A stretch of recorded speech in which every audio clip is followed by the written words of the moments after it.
यह वीडियो श्री शिव जी के प्रसिद्ध मंदिर काशी विश्वनाथ की कथा पर आधारित है। दोस्तों, काशी विश्वनाथ की स्थापना कैसे हुई और श्री शिव जी की इतनी ज़्यादा कृपा वहाँ पे कैसे हुई, दोस्तों इस जानकारी को आपसे शेयर करेंगे। आपको जानकारी अच्छी लगे तो चैनल सब्सक्राइब करिएगा।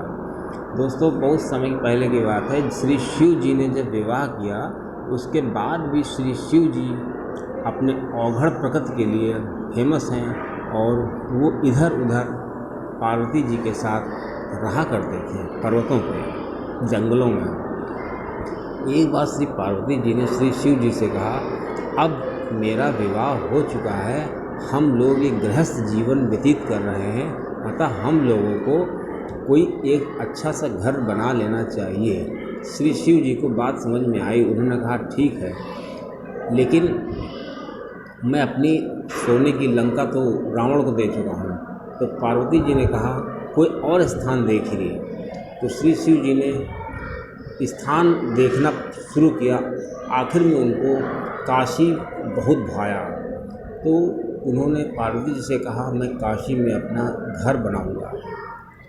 दोस्तों, श्री शिव जी काशी में जैसे ही पहुँचे तो वहाँ के जो नरेश थे वो बहुत परेशान हो गए। उन्होंने कहा कि ये जो मृत्युलोक है, ये पृथ्वी है, ये देवों के लिए नहीं है, देवों को तो देवलोक में रहना चाहिए। उन्होंने ब्रह्मा जी से तपस्या की और ब्रह्मा जी प्रकट हुए। ब्रह्मा जी से उन्होंने कहा कि श्री शिव जी को यहाँ नहीं रहना चाहिए। ब्रह्मा जी ने श्री शिव जी को समझाया कि वो कहीं और रहें। तो दोस्तों, श्री शिव जी मंदरांचल पर्वत की तरफ चले गए, लेकिन श्री शिव जी को काशी नगरी बहुत भाई थी। दोस्तों, विष्णु जी जो थे वो श्री शिव जी की इस भाव को समझ गए और उन्होंने प्रयास करने शुरू कर दिए कि कैसे श्री शिव जी को फिर से वहाँ पे स्थापित किया जाए। अतः उन्होंने काशी नरेश देवदास जी को आदेश दिया कि वो श्री शिव जी को यहाँ पर रहने की व्यवस्था करें।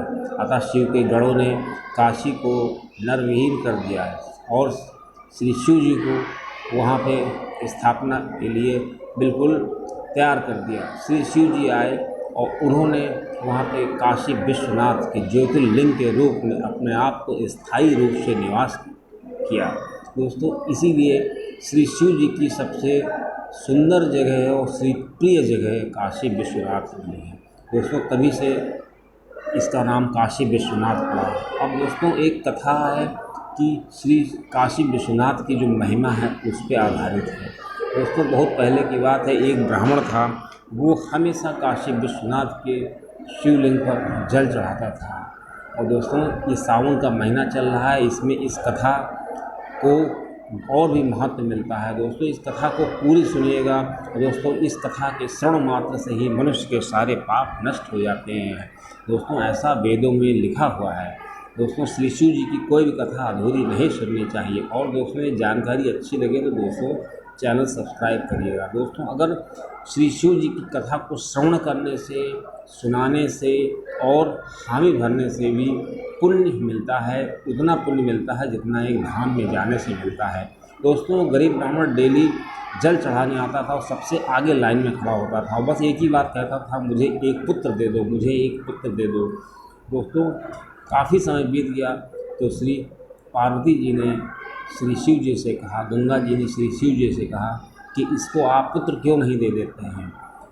दोस्तों, श्री शिव जी ने कहा, अरे ये धन दौलत मांगता तो इसको हम दे देते, इसको पुत्र कहाँ से दे दें, पुत्र तो इसकी किस्मत में ही नहीं है और ब्रह्मा का लिखा कैसे टाला जा सकता है।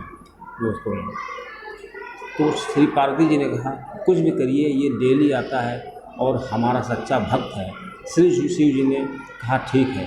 दोस्तों, एक उस ब्राह्मण ने रात में देखा कि वो गंगा के किनारे गया है, स्नान आदि कर रहा है और उसने देखा पीपल के वृक्ष पे एक श्री शिव जी प्रकट हुए और श्री शिव जी ने उससे वरदान मांगने के लिए कहा, दो तरह के पुत्र मैं आपको दे सकता हूँ, आपको बड़ा पुत्र चाहिए उम्र में या छोटा पुत्र चाहिए।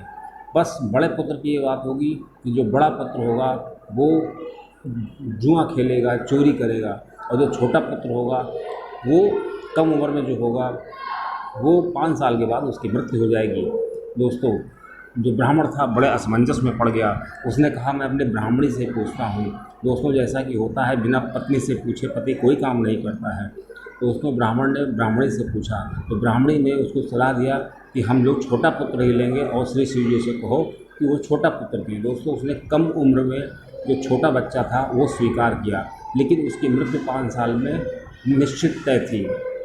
दोस्तों, दिन गिनते गया, ब्राह्मण दिन गिनता गया। धीरे धीरे क्या हुआ कि उसके 4 साल पूरे हो गए। फिर 4 साल 1 महीना हुआ, 4 साल 2 महीने हुए, 3 महीने हुए, इसी तरह 4 साल 11 महीने हो गए, 4 साल 12 महीने हो गए। दोस्तों, जिस दिन 5 साल पूरे होने वाले थे उसी दिन रात में ब्राह्मण 3 बजे ही उठा, एकदम सुबह तड़के उठ करके गंगा स्नान किया और अपने बालक को वहाँ पे ले गया।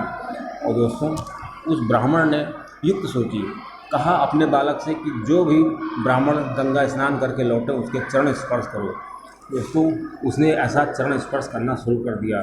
दोस्तों, वहाँ गंगा स्नान करने सप्तऋषि भी आते हैं। दोस्तों, सप्तऋषि जैसे ही लौटे बालक ने उनके चरण स्पर्श किए। उन्होंने उससे कहा, सप्तऋषियों ने उसको आशीर्वाद दे दिया कि चिरंजीवी हो। दोस्तों, ऐसे में ब्राह्मण पेड़ के पीछे छुपा था। उसने कहा सप्तऋषियों से कि आप तो सप्तऋषि हैं, आप जानते हैं इस बालक की मृत्यु होने वाली है, आपसे कुछ छुपा नहीं है, फिर आपने चिरंजीवी होने का वरदान दे दिया है। अब ऐसा सुनकर सप्तऋषि बहुत ही धर्म संकट में पड़ गए। दोस्तों, सप्तऋषि ने सोचा कि चलो ये जो झमेला है ये ब्रह्मा जी पे छोड़ देते हैं, वही लेखा जोखा करेंगे क्योंकि वही उम्र लिखते हैं। दोस्तों, अब ब्राह्मण, सप्तऋषि और वो बालक ब्रह्मा जी के पास पहुँचे तो सप्तऋषि ने कहा तुरंत ब्रह्मा जी के तुम चरण स्पर्श करना। ब्रह्मा जी थोड़ा ध्यान में लीन थे और किसी की भाग्य लिख रहे थे। दोस्तों, जैसे ही बालक ने चरण स्पर्श किया ब्रह्मा जी ने कहा चिरंजीवी हो। ऐसे में दोस्तों सप्तऋषियों ने कहा कि ये इस बालक की तो मृत्यु आज निश्चित है, तो ये चिरंजीवी कैसे हो सकता है, आप ठीक कोई उपाय करिए। अब ब्रह्मा जी भी चक्कर में पड़ गए कि इसकी किस्मत तो मैंने ही लिखी थी और अब मैं उसको वरदान दे चुका हूँ और इसको आशीर्वाद दे चुका हूँ। अब वो बहुत चक्कर में पड़ गए। फिर ब्रह्मा जी ने सोचा चलो विष्णु जी के गले ये मरते हैं चल के, ये जो बला है। दोस्तों, ऐसे में ब्राह्मण और सप्तऋषि और ब्रह्मा जी श्री विष्णु जी के पास पहुँचे। जैसे ही विष्णु जी के पास पहुँचे विष्णु जी जो है ध्यान में मग्न थे और क्षीर सागर पर शयन कर रहे थे। दोस्तों, बालक प्लान के हिसाब से गया और विष्णु जी के चरण स्पर्श किया। जैसे ही विष्णु जी के चरण स्पर्श किया विष्णु जी जग गए और उन्होंने तुरंत चिरंजीवी हो आशीर्वाद दे दिया। दोस्तों, सप्तऋषियों ने और ब्रह्मा जी ने पूरी बात बताई कि इस बालक की तो आज मृत्यु होने वाली है, फिर आपने इसको दीर्घजीवी होने का जो वरदान दे दिया है ये कैसे संभव है। दोस्तों, ऐसे में विष्णु जी ने कहा अब तो मैंने दे दिया है वरदान और ब्रह्मा का लिखा काटा भी नहीं जा सकता है। चलो एक काम करते हैं, ये जो वरदान मैंने दिया है ये इसको जो इसके लिए श्री शिव जी के पास चलते हैं और श्री शिव जी ही कोई उपाय बताएंगे। दोस्तों, अब ब्राह्मण, बालक, सप्तऋषि और विष्णु जी ये सभी लोग पहुँचे श्री शिव जी के धाम। श्री शिव जी अपने ध्यान में मग्न हैं।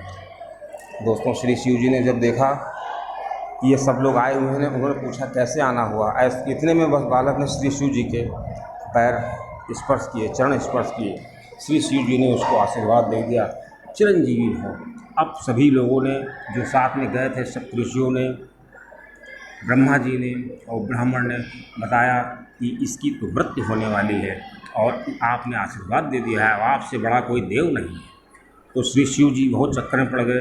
कहा हाँ, ब्रह्मा का लिखा तो टाला नहीं जा सकता है, चलो ऐसा करते हैं इस बालक को लेके काशी विश्वनाथ के ज्योतिर्लिंग पे चलते हैं। और दोस्तों, श्री शिव जी, ब्रह्मा जी और सभी लोग काशी विश्वनाथ के मंदिर गए और वहाँ पे बालक से कहा तुम अक्षत और बेलपत्र इस शिवलिंग पर चढ़ा करके उसका जल अभिषेक करो। दोस्तों, बालक ने वैसा ही किया। उधर बालक का समय पूरा हो चुका था, यमराज आए तो श्री शिव जी के संकेत के हिसाब से बालक ने शिवलिंग को कस के पकड़ लिया तो जब यमराज जी इसको ले जाने लगे तो श्री शिव जी ने उसको रोका, कहा कि हमारी उम्र जो होती है वो ब्रह्मा की उम्र से भी बड़ी होती है। मेरा एक दिन ब्रह्मा के कई सालों के बराबर होता है। उस हिसाब से बालक की जो उम्र है 5 साल जोड़ी जाए। इस प्रकार वो बालक की उम्र बहुत लंबी हो गई। अब यमराज चक्कर में पड़ गए, क्योंकि श्री शिव जी का आदेश था। श्री शिव जी के 5 वर्ष, तो आप सोच सकते हैं कितने ब्रह्मा उसमें समा जाएंगे, ब्रह्मा की उम्र। इस हिसाब से उस बालक को उम्र मिल गई। दोस्तों, ये कोई साधारण बालक नहीं था। यही बालक आगे चल के बहुत बड़ा ऋषि बना और उसने कई पुराणों की रचना की। दोस्तों, ये मार्कंडेय जी थे और ये बहुत बड़े ज्ञानी थे। दोस्तों, ऐसा ब्राह्मण ने सपने में भी देखा था कि जो बालक 5 वर्ष में जिसकी मृत्यु हो जाएगी वो बहुत ज्ञानी होगा, लेकिन उसकी 5 वर्ष में मृत्यु हो जाएगी। दोस्तों, सपना सच हुआ और ब्राह्मण को लगा कि ये स्वप्न में जो हमको बालक प्राप्त हुआ है वो बालक ही श्री शिव जी ने ही दिया है। और दोस्तों, वो जो बालक था बहुत ही प्रकांड पंडित हुआ और उसने 18 पुराणों में से एक पुराण की रचना की, जिसको मार्कंडेय पुराण के नाम से जाना जाता है। दोस्तों, इस प्रकार जो श्री शिव जी की महिमा अपरंपार है और श्री शिव जी आदि हैं, श्री शिव जी अनंत हैं, श्री शिव जी सृजन करते हैं, श्री शिव जी विनाश करते हैं, श्री शिव जी शाश्वत हैं। दोस्तों, चैनल अच्छा लगे तो सब्सक्राइब